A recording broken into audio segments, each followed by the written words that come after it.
আমাদেরকে যে আল্লাহ তাআলা আমাদের যে সকল মানুষকে অর্থনৈতিকভাবে স্বাবলম্বী করেছেন, আমরা আমাদের সেই স্বাবলম্বিতার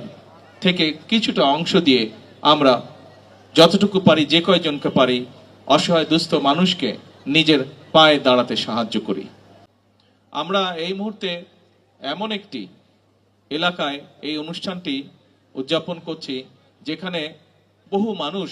সচ্ছল অর্থনৈতিকভাবে স্বাবলম্বী মানুষ আছেন। এই সকল মানুষের কাছে আমি বিনীত অনুরোধ করব যে আমরা প্রত্যেকটি মানুষ যারা সচ্ছল, যারা অর্থনৈতিকভাবে স্বাবলম্বী, আমরা যদি আমাদের আশেপাশে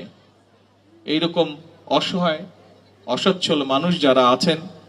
তাদেরকে যদি আমরা অর্থনৈতিকভাবে স্বাবলম্বী হতে সাহায্য করি, তাহলে নিশ্চয়ই আমরা বাংলাদেশের অবস্থার পরিবর্তন একদিন করতে সক্ষম হব। আজকে শহীদ জিয়ার ৪৫তম শাহাদাত বার্ষিকীতে একজন রাজনৈতিক কর্মী হিসাবে সমগ্র বাংলাদেশের সকল অর্থনৈতিকভাবে স্বাবলম্বী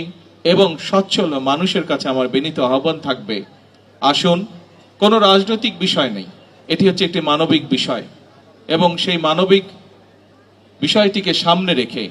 আমাদেরকে যে আল্লাহ তাআলা আমাদের যে সকল মানুষকে অর্থনৈতিকভাবে স্বাবলম্বী করেছেন,